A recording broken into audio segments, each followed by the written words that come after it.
The night when Iron Mike lost control. You've never seen him this angry before. How about kill this mother? Look out, he's pushed. Certainly had a big bite. You know, it's funny, Mike was having his best friend. It's over. I think they've just about had it. More fighting in the ring after the end of the fight. Tyson's trying to get at Holyfield again, I believe. It is wild here, and they're still fighting in there. Held back by Richie. On a sweltering Saturday night in 1997, two indomitable adversaries stepped into the ring of the iconic MGM Grand.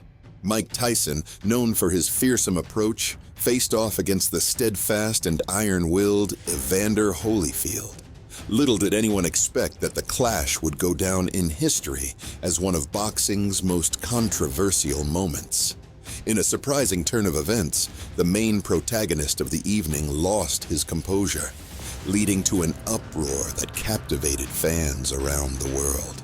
To truly understand why Iron Mike acted as he did and what transpired on that fateful June evening, we must look back into the past. By the late 1980s, Mike Tyson had amassed such a collection of titles that his name echoed in the halls of boxing greatness alongside the likes of Muhammad Ali and Joe Louis. It seemed as though the era of Iron Mike could easily stretch another 15 years. But life had other plans. A tumultuous divorce, struggles with alcohol, the sudden disbanding of his support team, and legal battles took a heavy toll on Tyson's mental and physical well-being. The year 1990 saw Tyson approach the defense of his undisputed world champion title with a nonchalance that foreshadowed disaster. In his bout with James "Buster" Douglas, Tyson's lack of preparation was glaringly evident, and the fight concluded with the loss of his titles. The match records might read nearly even, and yes, Douglas did spend a close call of 16 seconds on the mat in the 8th round, but Tyson was far from his peak form.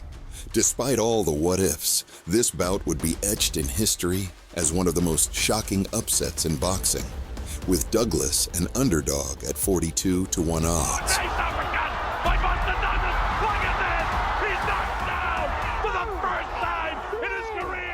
Following his astonishing victory, Douglas seemed to have lost his grip on reality, becoming a regular at glitzy events and ballooning to a hefty 130 kilograms. By the time he was set to defend his title against Evander Holyfield, the once formidable fighter was but a mere shadow of his former glory. Against the athletic Holyfield, Douglas stood little chance.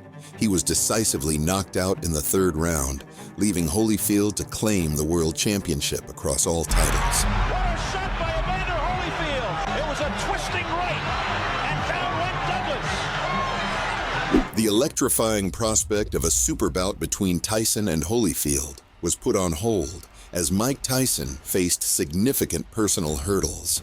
Battling alcohol addiction required his attention first, and shortly after his recovery efforts began, allegations of assault surfaced. These accusations led to Tyson's incarceration for 3 years. The once unbridled pugilist found himself confined behind bars, only to re-emerge into the world in March 1995.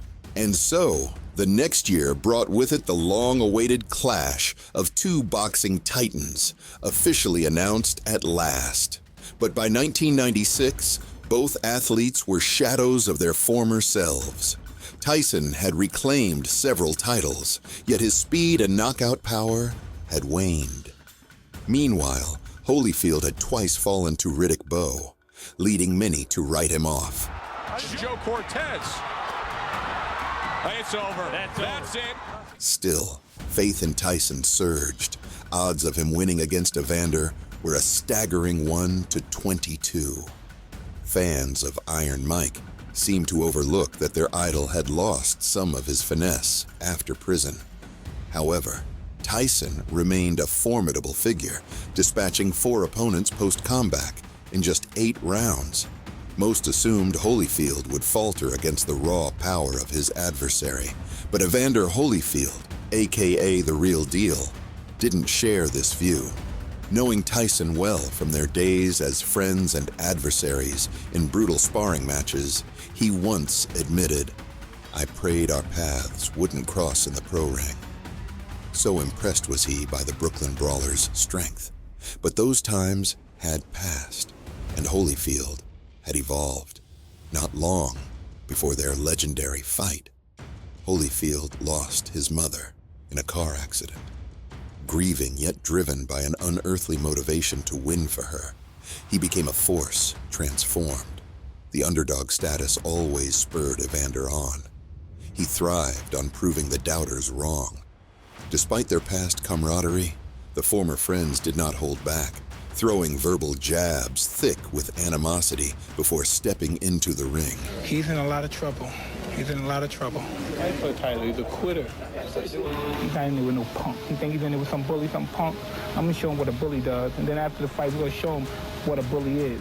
Yet, in keeping his promise to shock the boxing world, the Atlanta native did just that.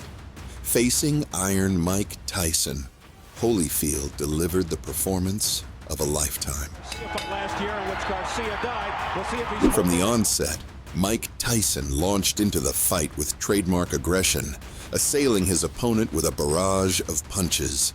Yet Evander Holyfield, known for his formidable knockout power, not only defended himself with savvy, but also delivered a series of punishing counterattacks.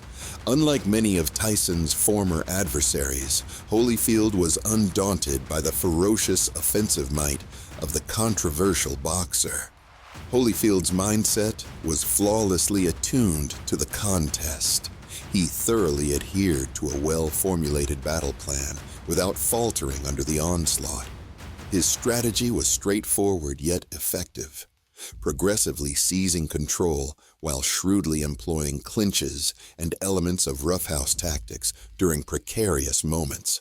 The fifth round proved particularly brutal for Holyfield as Tyson turned him into a virtual punching bag. Organizing Tyson. He's keeping him out of his attack. unleashing uppercuts to the body, digging to the chin. There's a chance right now. Evander's hurt. That right hand to the body will take its toll. However, Holyfield, who had been devastatingly knocked out by Riddick Bowe in an earlier bout, displayed unshakable resolve this time, standing firm like an immovable rock. This apparent resilience struck a frustrating chord with an increasingly exhausted Iron Mike. Then came the pivotal sixth round, where Tyson found himself plummeting to the canvas in a stunning knockdown. Just smart directions. He's got to use the jab to work his way in and then unload when Mike weaves. After 4 rounds, they'll go to the scorecards on an accidental foul. Now, both wailing away. What an exchange. Came back. Cut, not looking good. Cut. Ooh, a low blow by Holyfield. That was a low blow When he got hit. He grimaced. Holyfield. champion, like the overachieving warrior that he is. Oh, down goes Tyson. A left hook. That was a body shot. I think he was a little... Finding his feet again, Tyson realized that the tide of battle had unmistakably turned against him. Holyfield, seizing firm command, began to openly pummel the legend, turning Tyson himself into the beleaguered target of relentless blows, a punishment no one had previously inflicted upon him. Even as Tyson sporadically countered with fierce combinations, each volley seemed only to hasten the depletion of his strength. Deep. Again, I don't know how much they give a favorite immortal, so much that it's getting to the point where either he gets a knockout or he's going to win this fight. A right hook followed by a left by Holyfield. Got him ahead by 3. Meaning, on every round, you can only get a draw. That could have been dangerous. Holyfield able to... Tyson missing and Holy countering with a right uppercut. And the punishment that Tyson has... Of cardiacs. A straight right hand. Oh, a straight right combination by Holyfield. Oh, Tyson's in trouble. Looking to put Tyson down and fight. Tyson In the 10th round, Holyfield's incredible overhand strike sent Tyson tumbling down once more. Though he couldn't finish him off immediately, Holyfield ensured the victory in the following round. A visibly overwhelmed Tyson took hit after hit without making attempts to defend himself, compelling the referee to ultimately intervene. The match concluded with Holyfield's triumph by technical knockout, marking a dramatic and memorable pinnacle in boxing history. I've ever been privileged to witness. Evander Holyfield pulls up, and Mike Tyson on the stool. What he had to do was keep in the range and the jab. There he is. He'd worked it off early in the round, sticking, smart boxing, choosing his chances and his places to slug, and he just unloads hook, right hand, uppercut, and mixes them up. In the immediate aftermath of their highly anticipated match, Mike Tyson once again caught everyone's attention. This time, for a commendable reason. During the post-match press conference, he expressed his newfound respect for Evander Holyfield. "I just want to shake your hand," Tyson stated, extending an olive branch to his former rival. "We've been heading towards this fight for a long time. Thank you so much for this battle. I deeply respect you." The audience burst into applause, moved by his gesture. It's no wonder that the clash between Tyson and Holyfield was swiftly honored with not one, but two accolades: Fight of the Year and Upset of the Year. The bout left fans so enthralled that a rematch was immediately set in motion. Interestingly, Tyson was once again favored to win in the sequel. The hype surrounding their second showdown on June 28, 1998, aptly named The Sound and the Fury, was through the roof. With 16,000 tickets flying off the shelves in a single day and more than 2 million Americans eager to view the pay-per-view event, Showtime raked in an astonishing $112 million. This historic battle was ultimately broadcasted in 97 countries around the globe. However, leading up to the bout, Tyson seemed to have forgotten the respect he previously declared as he aimed a barrage of sharp and scathing remarks at Holyfield. The tension was palpable. Everyone was on the edge of their seats to see the outcome of this incredible sporting saga. But Tyson's hopes to annihilate Holyfield quickly began to wane. Holyfield cleverly avoided engaging in an aggressive punch exchange, instead keeping his opponent at bay with distance and clinching tactics. In close combat, Holyfield's head seemed to connect with Tyson's face, accidentally or otherwise, resulting in a cut during the second round. Tyson's appeals to the referee were overlooked, reminiscent of their first bout, where Holyfield's headbutts caused Tyson a similar injury. It was then that Tyson seemingly lost his composure. In the third round, he launched a barrage of punches at Holyfield. When it became clear that Holyfield was unfazed, Tyson shockingly bit Holyfield's right ear mid-clinch. What happened here? It wasn't just a nibble.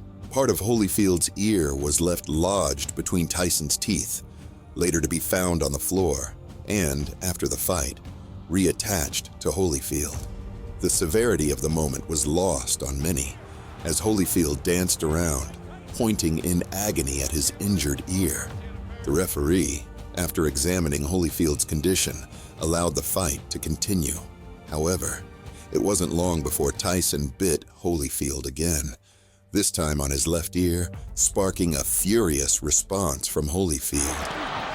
You know, it's funny, Mike was having his best round. He did it again. Although he rushed towards Tyson, major hits were not exchanged before the round ended, nor were any received.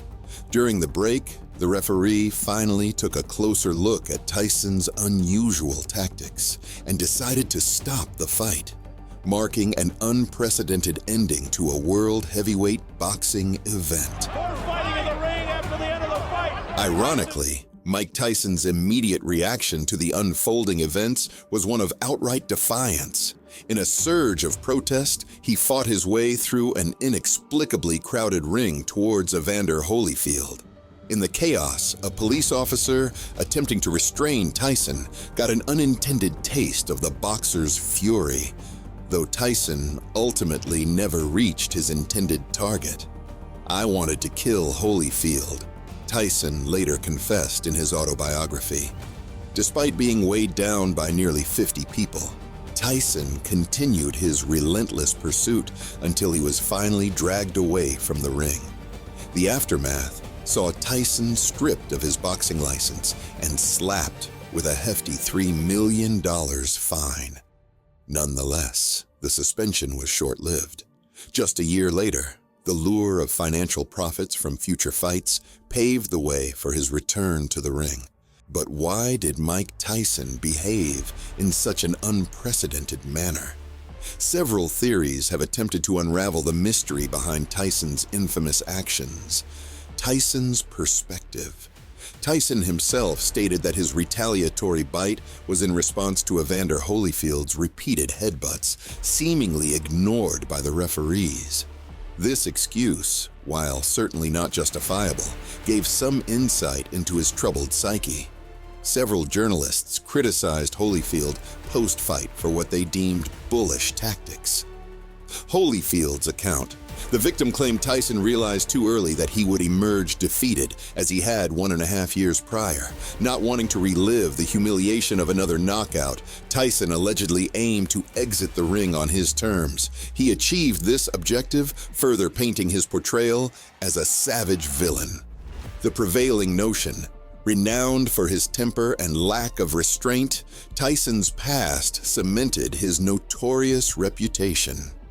His strongest punch, he says, wasn't against a fellow boxer, but against his first wife, Robin Givens, known for his conviction of rape, although disputed.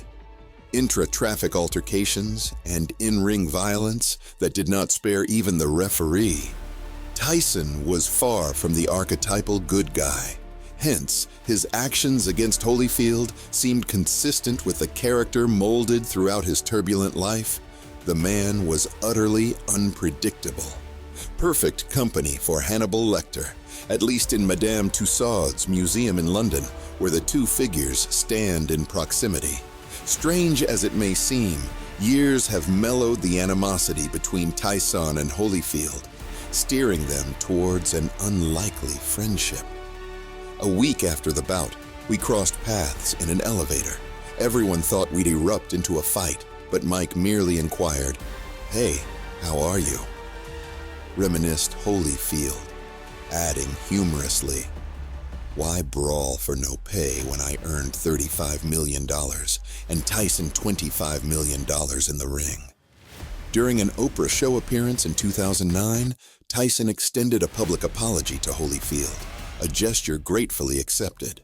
They later shared a laugh about the entire ordeal when Tyson featured in a sportswear commercial, presenting Holyfield with a box containing the infamous ear, jokingly preserved in formaldehyde. 3 years ago, on the incident's anniversary, Tyson tweeted, "Got reminded today, 15th anniversary of your ear incident. Love you, Holyfield. You're a true champ." Evander aptly replied, endorsing his sauce line, "My sauce will make you want to bite someone's ear off." Mike Tyson can confirm, "Love you, brother." And a curious footnote, Tyson's diet has since forsworn ears, and all forms of meat for that matter. In a remarkable life turn, he embraced veganism since 2009. Indeed, truth proves stranger than fiction.